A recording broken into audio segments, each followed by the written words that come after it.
An under $100 ready-to-fly quadcopter that lets people take aerial pictures as well as learn FPV?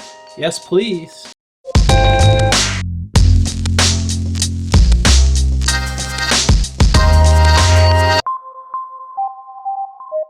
Hey guys, welcome back to the Make Me Lab. For those of you new to the channel, my name is Eric. So today we'll take a quick look through the X250 Quadcopter sent to me by GearBest. Looking at the website for the quadcopter, which you can find linked below, I was quite impressed by the price and the functionality of this. Basically, it's a 5.8 gigahertz downlink to a display on your transmitter for under $100. At that price, I don't think a person could go far wrong if the functionality is there. There's tons of video reviews and information available on this quad already on the website. Lots of good specs. The one that stuck out to me, and this is a popular item right now, is the weight. At 100 grams, it is light. We're gonna have to give it a try. The 6-axis gyro, I hope performs. The reviews are positive already. Let's go down to the shop and take a look. Down on the bench here, we'll take a quick look and see what we've got inside this box. First impressions, the box is actually really nice. It's not what you'd expect from a cheaper quad. Packaging looks good. Do we have any troubles? Nice little package here. It looks like it contains our FPV monitor. We'll go ahead and just get everything out and on the bench, and then we can get a better look. Gimbal's protected with some foam rubber. Pretty standard, but nice to see. Easy to get damaged in shipping. LiPo battery, well and secured.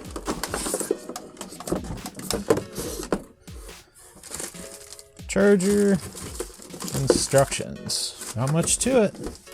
Alright, with things out on the bench, we can get a little better look at it.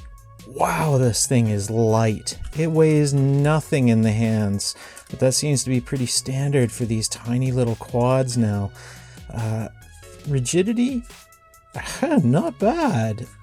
It's got a little tiny bit of flex to it, which is good in my opinion.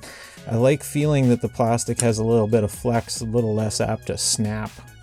In this package, we shall see what we've got. Bubble wrapped, seems to be fairly well packaged. This is our LCD monitor for the FPV downlink. There we go. No protective screen on there, but not really needed because it's totally protected by the sunshade. SMA connector for the antenna, some dip switches. Pretty straightforward, I hope. Camera module with SD card already inserted. What did we get? We got 4 gig. Cool. Small external antenna, which might be quite nice compared to some of the other little quads I've played with. Transmitter, very, very light. What are we looking at? 4 AAs, pretty standard there.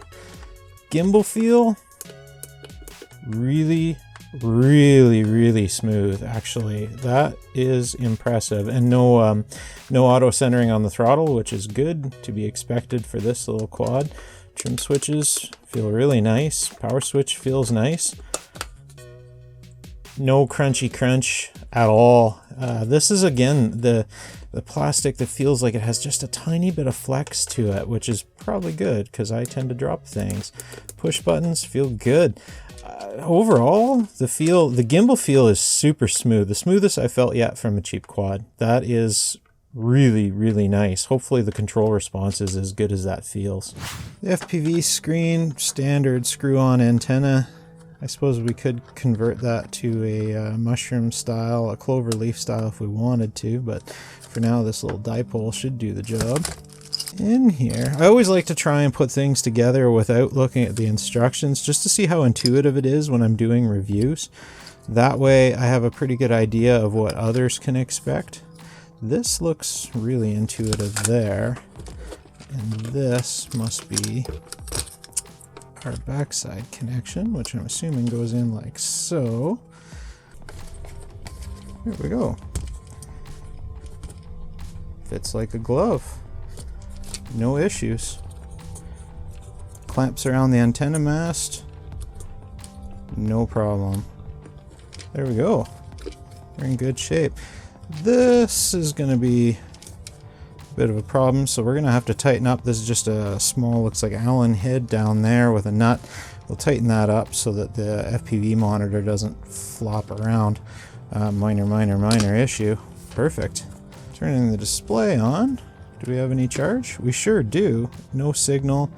3 lines across. Hopefully those go away once we fire up. So we were able to get video from the quad. Got it hooked up, fired up, but we still have these nasty little lines. And I don't think they are going away. I tried a power cycle and they seem to get worse and come and go. It's not, I don't think it's interference from in here, but we'll have to try it a little bit more and see what happens, but not looking good for the monitor. So I'm able to bind the thing now. I've got a bind to the craft and I'm able to control the throttle, but I have no signal again. Seems to be corrected now. I just tried a power cycle and we're back in business.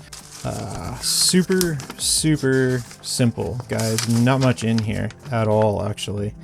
So we're not missing much by just trying intuitively. So we're in business. We're alive. We have video. The video is really good, actually.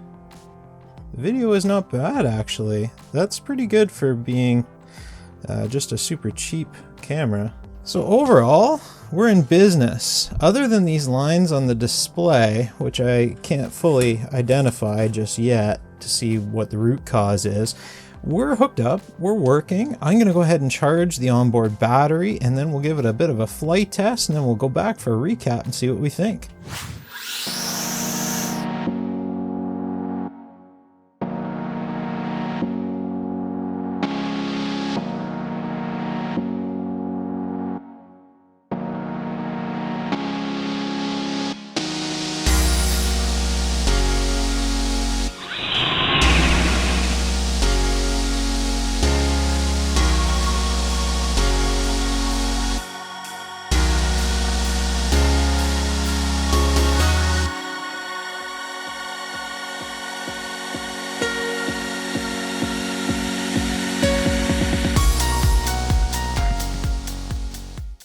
So my thoughts on this little quad, it flies great. If I had to compare it to something, I'd have to compare it to my old T-Rex 600 helicopter. It is super stable for such a small quad. Surprisingly so. The issue with the FPV monitor, I contacted GearBest and they sent me another one right away. Unfortunately, this new one has a very similar problem. It also has 2 lines on it. I haven't contacted them back again, but truthfully, I'm able to fly it just fine with these. Outdoors, the camera works very well actually for the size. It's pretty clear, a little bit of jello in it, which I think we can solve with a small mount. One annoyance with the SD card on the camera is the way it mounts from the side. When you reach down and pick up the quadcopter, sometimes you'll pop the SD out, and if you haven't stopped the recording yet, you'll lose your footage. One other thing I noticed, if I compare it to the build quality of the H12C I have, the gear mesh isn't nearly as good.